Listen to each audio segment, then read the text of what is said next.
Good evening and welcome to Behind the Headlines. Tonight is Wednesday the 16th of February 2022. In this programme we will be discussing Aliyah.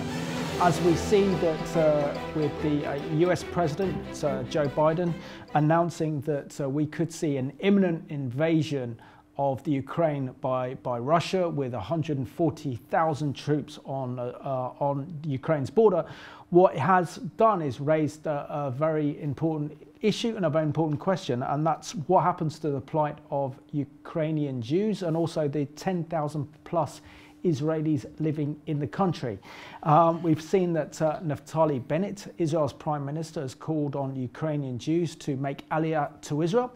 Plus also there was a report published by the Jewish Agency recently that said that Aliyah has gone up by 30% or 29% from 2020, that's in 2021. So what we're seeing really is that Aliyah, which essentially means to go up to Israel or to make immigration to Israel, is up by 29% in the previous year. So we're seeing the hand of God move powerfully. We're seeing the fulfillment of biblical prophecy, and that's what we'll be unpacking in tonight's program. Reagan, it's quite interesting because when I first started to write the notes for the program on Monday, I was just solely focusing on the figures published by the Jewish Agency, saying how that Aliyah has gone up by 29% from the previous year. Wasn't as high as 2019 because that's been the highest year, but essentially I thought that would be enough to cover it. And then of course the situation in Ukraine is blowing up massively, and particularly with the Israeli Prime Minister saying that Ukrainian Jews and others should come home, and there's even a contingency plan to even try and rescue as many Ukrainian Jews if there is a Russian invasion of the Ukraine. And also, I didn't also realize as well that the Ukrainian president is very close to Israel because he's Jewish.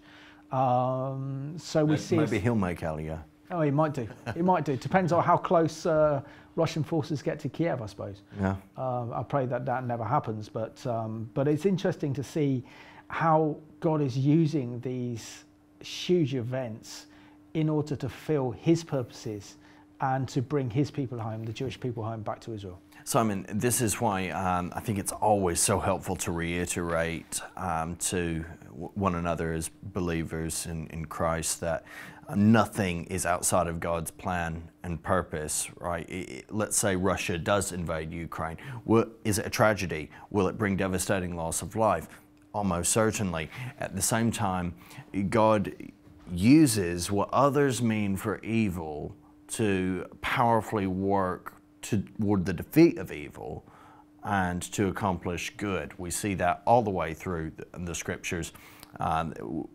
Even in this situation, it's amazing to see how, whether there's an invasion or not, God has used this already to create an environment wherein many Jews are beginning to think, oh, okay, well, what if this does happen? Economic uncertainty is already there.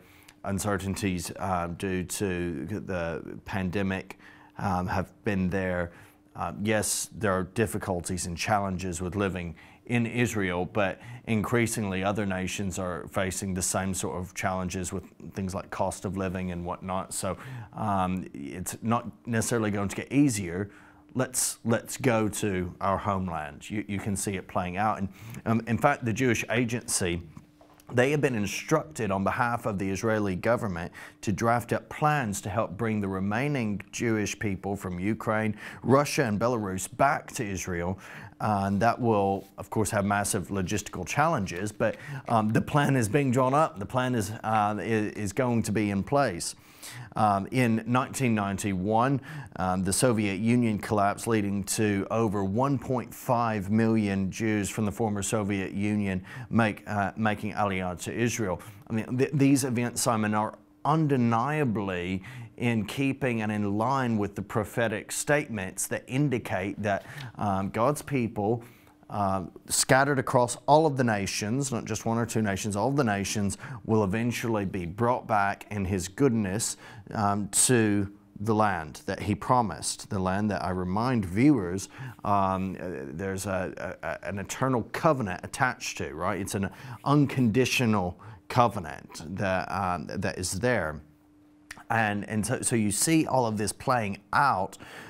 There's the further promise that we see in Scripture that he'll bring the people back to the land, and then he through that ultimately is working in and through that to bring the people into right relationship with himself, which is an incredible reality. We've witnessed in the past couple of years a dramatic increase in Aliyah, which is, just to explain, we've not given an explanation, it speaks of immigration to Israel, and this is, Simon, doubtless something that is a fulfillment of biblical promises. I mean, what's so exciting about this is this is living proof that God's word is true, that we can rely upon God's word, we can rely that he's faithful when we see the fulfillment of biblical prophecy literally unfold before our eyes. And this is potentially what we could see with the crisis with Ukraine.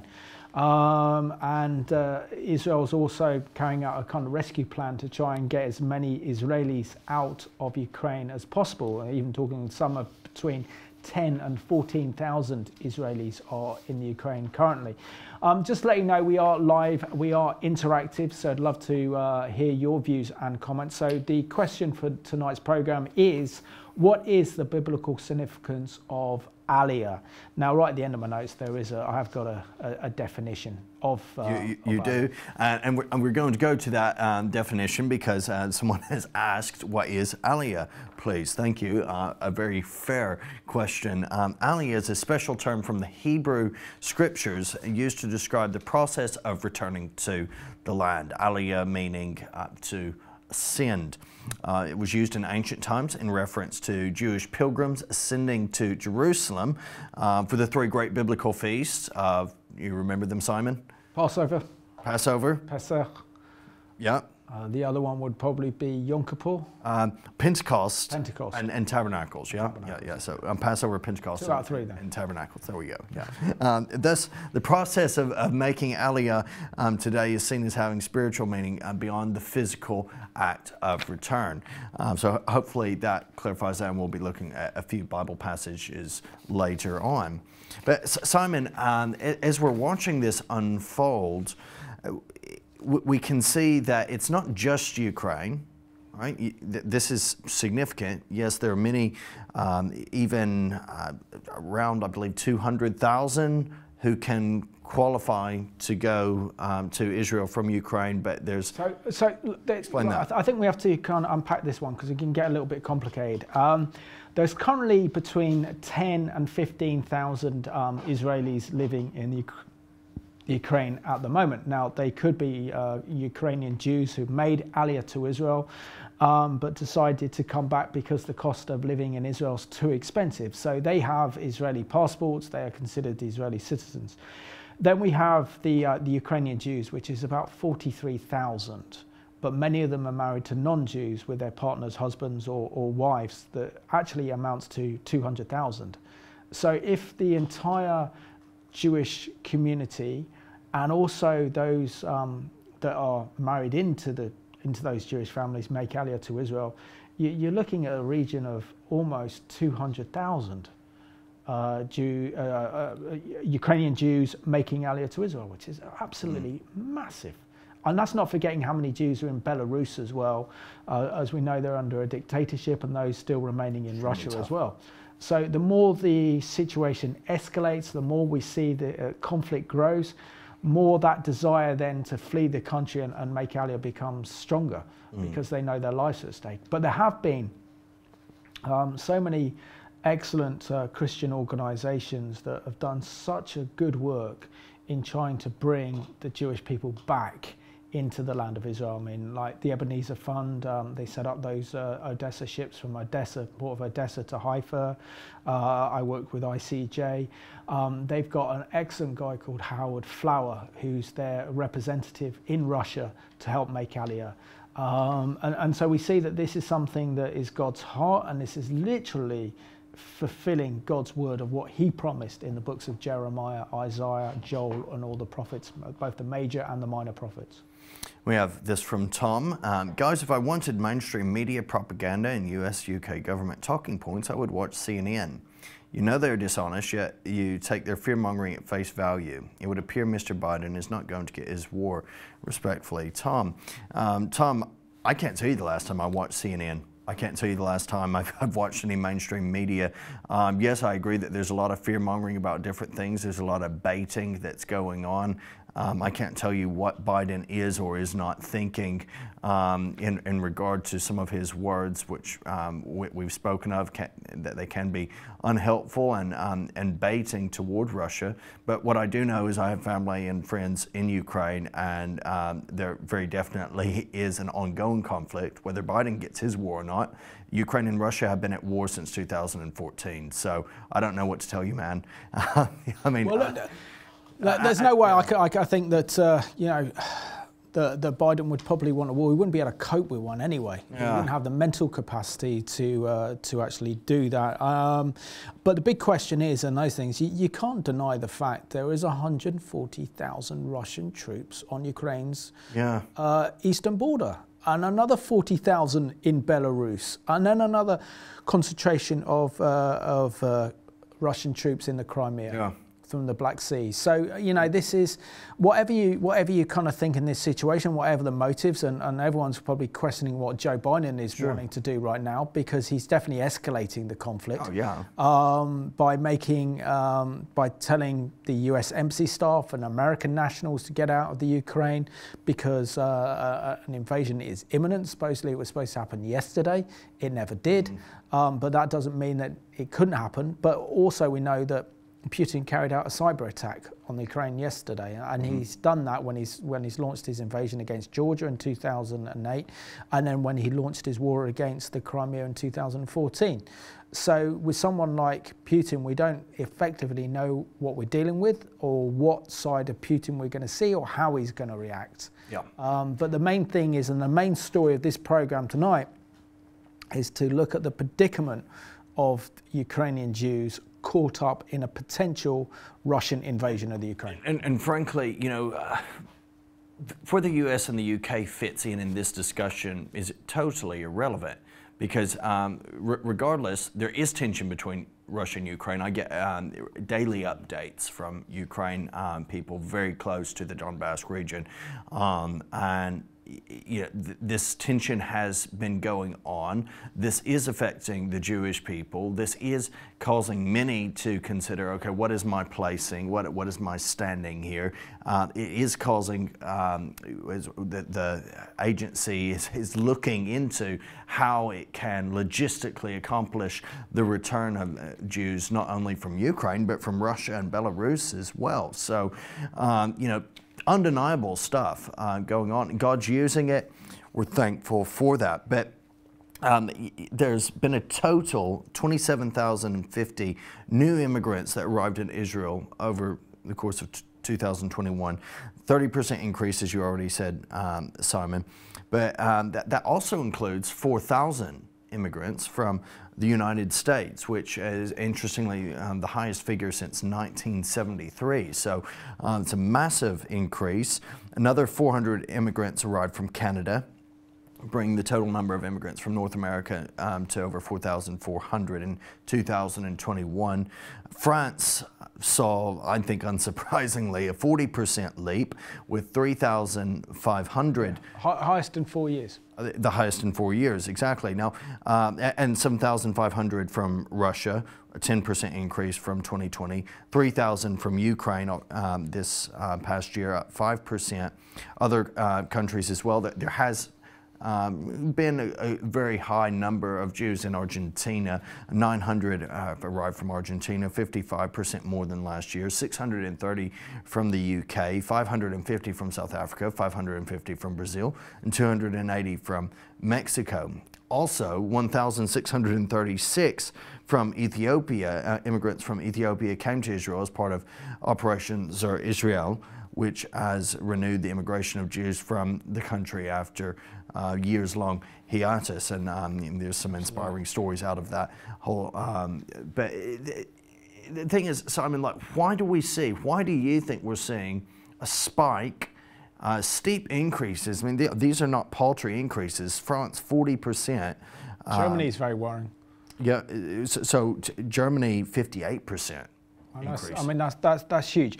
I think there are a number. I think there are a number of different factors, but I think one of the driving factors is the rise of anti-Semitism or Jew hatred that we're seeing across Europe and across the Western world, and we saw that with Israel's defensive war against Hamas in May of 2021 last year, that this just birthed an escalation in Jew hatred. So that is a big reason. I think another factor is the economic factors with COVID. People thinking, well, I would sooner be in a country that celebrates the Jewish holidays, the Jewish feasts. It's a Jewish nation. And I don't know or like the way that my nation has reacted to COVID-19, for example. I think that's also a factor. And I think the other thing is, essentially, is God is bringing his people home.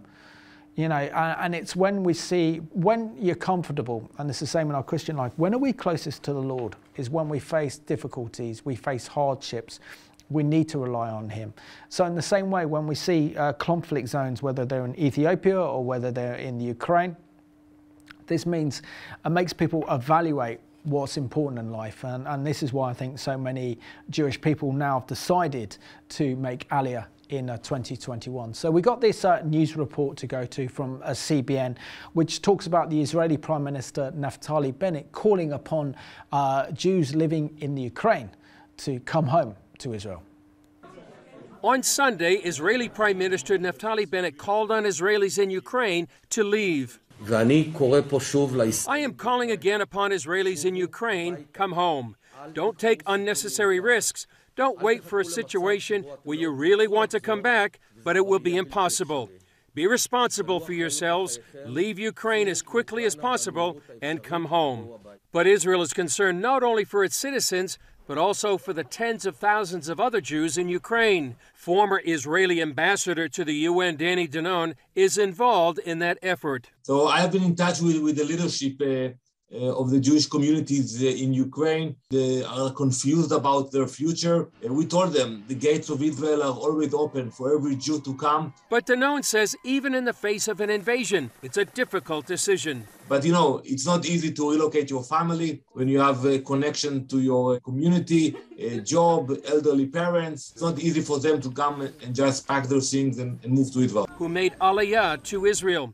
Even now, the work goes on. Continuing our operations, rain or shine, no matter what's going on. And there are those who have always dreamed about making Aliyah and are jumping on this time now to move to Israel. The state of Israel has a long history of rescuing Jews during dangerous times.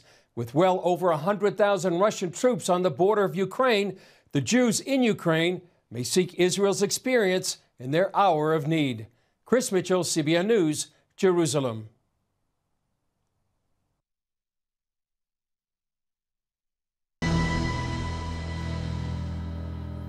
Well, thanks to Chris Mitchell and that helpful report from Jerusalem Dateline.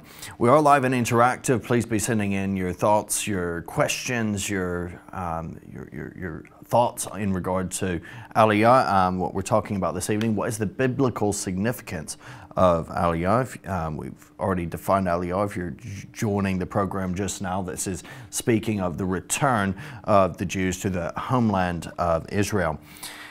We have some emails. Yes, the significance of Aliyah is the continued unfolding of the perfect plans of the Holy One of Israel. God remains in control. And there's a song I'll have to check that out off air, but thank you very much, Pauline, for that email. You have informed us that there's been a lot of people making Aliyah. Where do they go, seeing that Israel is a small yet beautiful country? Thank you for your program. God bless, Glenda. It's a valid question, Glenda. I would say, and Simon, I'm sure, has some thoughts on this. There is quite a lot of space. There's quite a lot of space to live in. Also, houses are very small. They're flats, aren't they? Yeah, most are flats. most of the living is done outside of the house. You know, we do so much living inside our houses, and that's because it's wet and stormy and windy outside. It's true, but imagine, Glenda, let me paint this picture, and you're going to make me want to go there, just having to reminisce about it.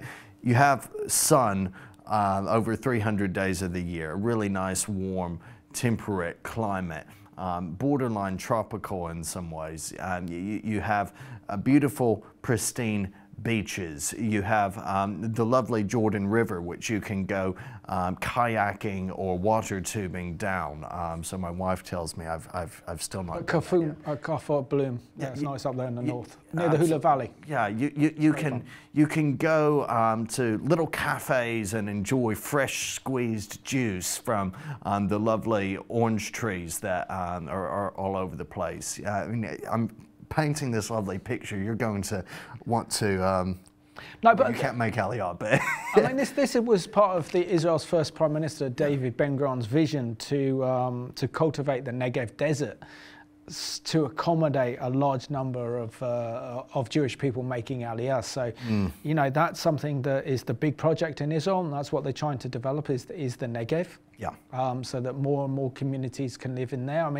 I went to my kibbutz when I studied at the Hebrew University of Jerusalem. Our kibbutz was called Kibbutz En Shafet in the north. Okay.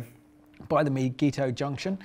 And having then going back and seeing the place a few years later, like 10 or 12 years later, you realise how many communities have just sprung up. Oh yeah. I mean, just massive great infrastructure programs, big development programs, big building projects. So, I mean, Israel's a country that never stands still. And those of you who've been very fortunate to have been in Israel in 2019 before the pandemic probably won't recognise the country now 2 years on with the kind of building infrastructure to be built in the place. So, the Israelis never stop, they keep going. But in terms of what's happening in the Ukraine, for example, I think this is an important point to make, that currently there are around 4,500 Israelis registered with the Israeli embassy in the Ukraine. And that the Israeli Foreign Ministry told the Times of Israel that the ministry estimated there are between 10 and 15,000 Israelis in the country. The Foreign Ministry also further raised its travel warnings to the area by saying it was agreed to raise the travel warning for the area along with a calling of Israeli citizens to immediately leave. This is what Bennett's spokesman said. And also the Diaspora Affairs Minister, Nahum Shai, said that Israel must also begin to be readying plans for an emergency immigration of Jews from the Ukraine in case of a Russian invasion. It says Israel is the national home of the Jewish people. If the Jewish community in the Ukraine encounters hardship as a result of a conflict between Russia and the Ukraine, we must offer them an immediate solution of emergency immigration to Israel now. So we also see that Israeli diplomats in Kiev are working very, very hard, sometimes only getting 4 hours sleep in order to try and get Israelis back on. But those flights are filling up very fast. Well, like to say, Glenda, there's plenty of space. There's only 15.2 million self-identifying Jews in the world. There are ways in which they can be accommodated, definitely. Thank you, others, for your emails. Jacqueline says, hi, lovely gentlemen. We went to Belarus over 10 years ago, staying in Osipovichi. We were told about the killing of 500 Jews during World War II there. We're very concerned about our lovely Belarusian friends. It's also upsetting. Many amazing moves of God whilst we were there, though. Blessing to you both and your families. Thank you for that, Jacqueline. And indeed, we talk much about Ukraine. Ukraine and Russia are very much in the news, but Belarus is also very crucial to this story, and it's for a long time been under a severe dictatorship. And so we pray for the deliverance of people there as well. Hi, Simon Reagan. I wish to ask, due to the presence of the prophecies, are we fated to fulfill them? great show. Yours, this is Liam and I don't think we're fated. I mean, God has a plan, and history is his story. He knows the timings. He knows what he's doing. Man doesn't, but he does. And therefore what we're seeing is this is his time to bring his people home from the four corners of the earth. We've got to also remember that we're living in extraordinary times, because when it comes to the nation of Israel, there's been two exiles. Of course, the first exile was by the Babylonians, who ransacked Jerusalem, destroyed the first temple, took the likes of Daniel and his friends captive to what is Babylon, was modern-day Iraq. And then 70 years later, we see the Jewish people then return back to Jerusalem to rebuild the temple. And you can read this in the books of Ezariah and some of the other stories there in the Bible, which are quite incredible, and Nehemiah. So then that's the first Exodus. And then to think after the destruction by the Romans in AD 70, when they destroyed the second temple and dispersed the Jewish people throughout the four corners of the earth, that was the second exile. And that second exile lasted for 2,000 years until the last century. Probably 1882 was the first Aliyah, and then 1904 was the second Aliyah. And then with the onset of the First World War and Britain defeating the Ottomans, means that more and more Jewish people came back into the ancient land, and the Jewish Agency was preparing for a future state. And of course then we saw that on the 14th of May 1948, only 3 years after the devastation of the Holocaust, we see that this nation came out of the ashes like the phoenix in the flames in fulfilment of biblical prophecy, which is absolutely incredible. And from there we've seen over 3.5 million, somewhere around there, of Jewish people make Aliyah since the rebirth of the modern state of Israel. Absolutely 3.2 million, which is absolutely extraordinary. Hugh says he believes there could be a danger with rising tensions in the Ukraine of increased anti-Semitism, and definitely that is a concern. But Hugh, we've seen rising anti-Semitism for many, many years, and we've covered it on this program and on our mornings on a few occasions just in the past couple of years alone. So it's a real problem, but you're exactly right. Historically, especially in Eastern Europe, we have seen that troubles and problems, often the Jews have been made scapegoats for that. And we see that in this country as well. Even in regard to COVID stuff, I saw people trying to somehow pass the buck on to the Jews for that. It was very, very bizarre. But it's very typical anti-Semite behavior. Rob asks a very good question. What about the Jewish people who can't afford to get out? Now, I would say, Rob, there's no capital that is required to make Aliyah. In fact, for many people, there's a lot of benefits. There's tremendous treatment, tremendous benefits for those Jews who do return, according to the law of return, which is the right that every Jew has, along with their family, whether Jewish or not Jewish, to return to Israel. So you could go, Reagan. Well, yeah, there you go. Can swan off and leave you to. I need you for the program. You know, we've got to fight. We've got to fight the media war on behalf of Israel now. Yeah. I'll be Chris Mitchell over. I'll be Revelation TV's Chris Mitchell over live from Israel. Anita says, lovely to see you both. Since the state was established, apparently more than 3,340,000 immigrants have made Aliyah to Israel. You were talking a little bit about that. Israel's the safest place for all Jews. It is, after all, the Jewish people's home. And indeed, Anita, it's God's gift, his blessing. Yeah. Earlier today, I recorded a Zoom interview with Danielle Moore, who is the director of the Christian Friends of the Jewish Agency, who deal with Aliyah, and this is her response to not only the crisis in Ukraine, but also the recent figures put together by the Jewish Agency that say there's a 29% increase in Jewish people making Aliyah in 2021. And this is Danielle. Now joined on Behind the Headlines by Danielle Moore, who is the director of the Christian Friends of the Jewish Agency, and she joins us from Jerusalem. Warm welcome to the program, Danielle. Thank you so much, Simon. It's a pleasure.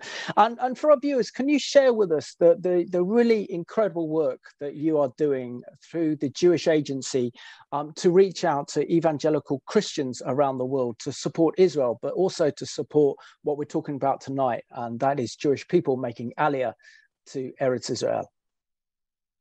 So it's really such a special privilege to be able to be in a position where not only am I serving the Jewish people in the state of Israel and helping with the smallest of ways even, but helping and building up the Jewish future and a stronger Israel, but not only doing that, but also in some ways correcting a wrong of, I believe, over 2,000 years in which Jewish-Christian relations were nowhere near what they are meant to be. So, if you look historically at the relations between Jews and Christians, historically, there's been so much persecution by the church towards Jews. And when you consider the Bible and when you consider the teachings and the prophecies, and, and it doesn't matter if, which part of the Bible you're reading, whether you're Christian or Jewish, it's just very plainly there. That's not the way it's meant to be. And so it's so fortunate to be living at a time where not only can you see, prophecies fulfilled and play a small role in them as far as bringing the Jewish people back home. Not only that, but you're actually living in a time where you see that these relationships between Jews and Christians are becoming closer to what they are indeed meant to be. Absolutely. And I think this program is a testament to that, Danielle. Danielle, can you share with us that part of the founding of the modern state of Israel that was reborn as a nation back on the 14th of May in 1948 in the Declaration of Independence, it talks about the right of return, that the Jewish people from all over the world have the right to live in Israel and to return to Israel, your ancient covenant homeland. So can you share with us how important Aliyah is and what Aliyah actually means to the state of Israel? So Aliyah is truly one of the foundational values of the state of Israel, looking at years of exile and the implication that has had on the Jewish people, being detached from the land that was promised to them, being without protection, without an ability to live a free and proud Jewish life with faith in many places around the world. And, really some of the worst chapters in world history are so connected with the Jewish people. So to be in a position where finally, after 2,000 years of exile, the Jewish people have a land of their own, a homeland in the land promised to them, it means that the gates to that land shall always be open to any member of the Jewish people who wishes to make it their home. And so Aliyah is really one of the most foundational values of the state. As you said correctly, Simon, it is mentioned in the Declaration of Independence, which was composed also by David Ben-Gurion, the first prime minister of the state of Israel, who was also the chairman of the Jewish Agency. And as chairman of the Jewish Agency, he established the state of Israel. He felt so strongly how during the years of the Holocaust, the years leading up to the Holocaust, the years of the Holocaust, and then even the years after, those years of 1945 till 1948, when Jews were living in DP, displaced people's camps across Europe without a home to go back to, without a safe shore to reach, he understood what was the meaning of the gates being closed. And so it was so clear to them that the gates must always be open. And so whether you are coming to Israel because you are persecuted or whether you are coming to Israel as a proud choice, Israel will always be open. And the word Aliyah itself is not, like just immigration. It's a word that means that you are going up. You are going up physically, spiritually, to the place where you are meant to be. That's excellent. And Danielle, according to some of the latest figures that's been put out by your organization, the Jewish Agency, there's been a 29% increase in Jewish Aliyah to Israel during 2021. And we know that the world's been affected by COVID-19.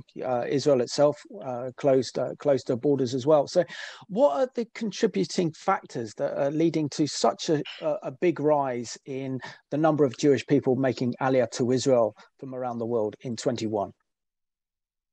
So yes, you're right, and 29% increase, meaning that the total number of Olim finding a new home in Israel in 2021 was 28,100, coming from over 40 countries around the world. There have been also a few remarkable aspects to this year. One of them, for example, is that this is the year with the highest number of Olim coming from North America since 1973. The number of Olim coming from North America in this year in 2021 was just over 4,400. And truly it's a record number, you know, considering almost 50 years. When we look at what's happening in the world and what is in a way either pushing Jews to come to Israel or what is pulling Jews to come to Israel, we see that it's a combination. You know, as far as the push factors, we see that it's growing anti-Semitism around the world. In many ways, the levels of anti-Semitism are higher in the last few years than they have ever been since post-World War II. And that is a shocking thought. When you look also at violent anti-Semitism as it's manifesting itself even in the United States. On the other hand, you also see general push factors that are not unique to the Jewish people, whether it's harsher economic situations, whether it's the perception that the medical system in the countries where they live is not functioning the way they would hope. When you look at countries, whether you know it's Belarus that has become virtually a dictatorship over the past year or so.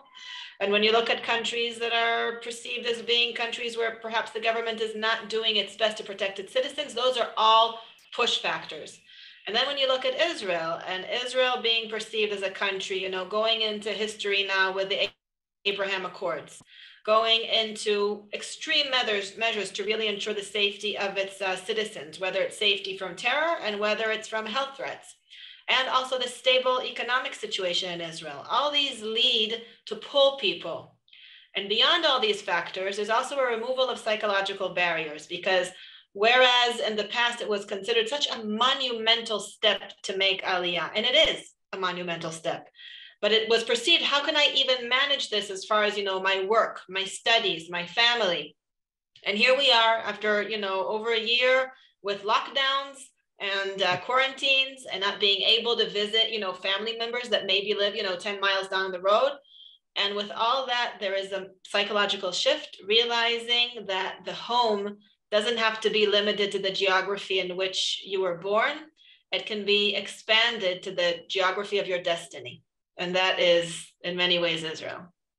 And Danielle, can you tell us about two crisis points in two conflict zones that urgently need help and assistance from the Jewish Agency and also from the State of Israel to make Aliyah? And one is Ethiopia, and the other one is Ukraine, which is very much the center focal point of international news, as we see that Russia has something like 140,000 troops on Ukraine's border. We're seeing that President Biden has really calling that the Russians could invade imminently. So how is the Jewish Agency preparing to help Jewish people make Aliyah from both Ukraine and Ethiopia? So very different circumstances. In Ethiopia, we are very honored to be in a position where we can serve our people and bring on Aliyah from Ethiopia. We started Operation Rock Shield of Israel to Israel in late 2020, and we're going to continue it now in 2022. We're expecting over 3,000 Olim to find their home in Israel from Ethiopia in the coming year or so. And thank God, the civil war in Ethiopia has quieted down. The situation is far more stable. And so in cooperation also with the Ethiopian government and with the local authorities, we sent to Ethiopia earlier this week members of the Israeli government that are there to conduct interviews and meet with members of the Jewish community to interview them for their upcoming Aliyah. We will soon open our Tikkun Olam, Repair the World Center, and send volunteers to help and prepare the community to come on Aliyah. We're supporting them also with urgent needs, whether it has to do with hygiene supplies and food, It can be bags and bags of grain that each family receives to make the traditional Ethiopian bread, and also meals that are served to malnourished children, women who are pregnant and nursing, and to frail elderly. So we are working with the community throughout this difficult time, and also now preparing for their Aliyah. Because we know that the 3,000 that will come home to Israel will all need to be served in Aliyah centers, we're even preparing to open between 4 to 6 new Aliyah centers to welcome and give a home to these new Olim. I'm sure you can imagine that is a pretty serious undertaking to open up, just in the span of a few months, these completely new centers for Olim. But we're committed to doing this. With Ukraine, everyone's reading the headlines, everyone's reading the news, and you can listen also to the words of the Ukrainian president, who is really keeping a strong position of leadership and of calm, and ensuring his people that the world community is at their side. We are very closely working with the Ukrainian Jewish community, with the Russian Jewish community, with the Belarusian Jewish community. We're in that area on the ground with our emissaries. There have been talk about bringing back citizens. Different countries are recalling some of their foreign ministry staff or asking their citizens to come back. Our Israeli servers who are there on the ground serving the Jewish community are remaining there to support the Jewish community in any need that might arise. And I can share that Aliyah from Ukraine has continued, throughout these recent months. Registration for our Aliyah events is continuing, and we are very much with our finger on the pulse, and we are prepared to act to ensure the safety of our people, and we're trusting in cooperation of governments of the world. I've got 2 very quick questions that I want to ask you before we finish this interview, Danielle. The first one is the modern state of Israel the answer to anti-Semitism? Preferably, the state of Israel would prefer people to make Aliyah on ideological grounds or on spiritual grounds, knowing that this is the homeland for the Jewish people, that this is the only state in the world that is actually Jewish and will actually protect Jewish citizens. And so that's my first question to you, really, is essentially is Israel the answer to anti-Semitism through Aliyah? The answer to anti-Semitism, that's such a big question. I think that anti-Semitism has been around more or less since the time that there was a Jewish people, but definitely from the birth of the church. And that's also why it's so important for me to say that I think that it is so impactful that today Jews and Christians can be friends. But when you look at this disease of anti-Semitism, there really doesn't seem to have ever been found any kind of cure to it. Back in the time of the early Zionist movement, it was Herzl, the founder of state Zionism, who believed that once the Jewish people would have a state of their own, other countries in the world or other nations in the world wouldn't regard them anymore as the ultimate other, as the threat, as the scapegoat. And he was hoping that the Jewish state would bring not only salvation to those members of his people that were being persecuted, but that it would stop any kind of future persecution. And sadly, we have to say that Herzl was wrong, because the fact that, more than half of the Jewish people live today in Israel, and nearly all of the entire other half lives in the United States, a very, modern, prosperous, free country, where Jews were welcomed from its very early days, we see that anti-Semitism as a disease is growing. And it's very frightening. And what we can say to anti-Semitism is that it can never win. Because when you have a state of Israel that, like, in the beginning of our conversation, we spoke about its gates being open, in some ways, when the gates of Jerusalem are open, the gates of places like Auschwitz will remain closed and sealed, because the Jewish state does give sanctuary, and it not only gives sanctuary, it sends a message of pride and of strength to the Jewish people around the world, and compels its enemies to take a hard look at what is it that they are exactly up against. So while it is not the solution, it is in a way a guarantee that anti-Semitism will not prevail.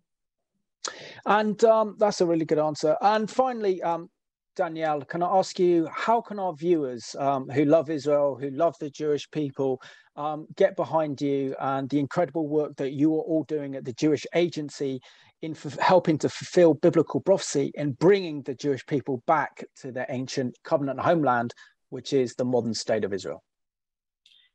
So thank you for that question. It's very important for us. We believe in the power of prayer. So where it is individually and, around the family table, whether it is, on your own, whenever you're taking a moment to pray, or if you're at a church or leading a service, whether you're a leader or whether you're an individual, please pray for the safety of Jerusalem and for the safety of Israel and the Jewish people.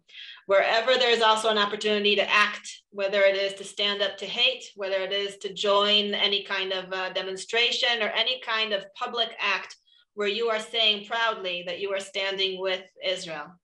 And of course, there are also ways to support the work of the Jewish Agency. Support can be given directly to our work in Aliyah. It can also be done through organizations that partner with us. And it can be done directly if anyone Googles thejewishAgency.org, or if anyone Googles Christian Friends of the Jewish Agency, they will be able to find us.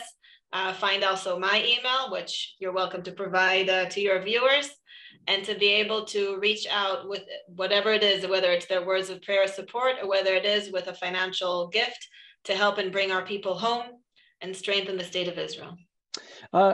Danielle, thank you so much for joining us today on Behind the Headlines, and just pray that God gives you that supernatural strength to help bring more Jewish people home to Israel, and that's what we want to see. So thank you so much for joining us today.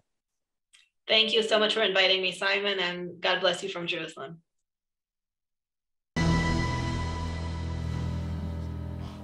Well, many thanks for those insights from Danielle and Simon. Very, very helpful. Peter says, as a Bible-believing Christian, should we be encouraging British Jews to make Aliyah? If yes, what is the best way to do this? Look, this is a difficult one. It's ultimately God's plan and purpose to bring the Jewish people home, and of course this is a kind of prophetic and biblical mandate to actually do this, is why there's so many good Christian pro-Israel organizations that are involved in this work. But also what happens is that when we see a mass exodus of a particular country of its Jewish population, then that country suffers massively. The blessings go. So the intelligentsia will go, the kind of business and entrepreneurship goes, the academia, the arts, all these things go, and it leaves a massive great hole and a vacuum. And it's only in these times that nations realize what they've missed. Even, for example, the Polish government have missed the Jewish people because of what happened in the Holocaust. The vast majority of Jewish people left Poland, and now the Polish government feels so remorseful because they've lost part of their heritage, and that's what happens.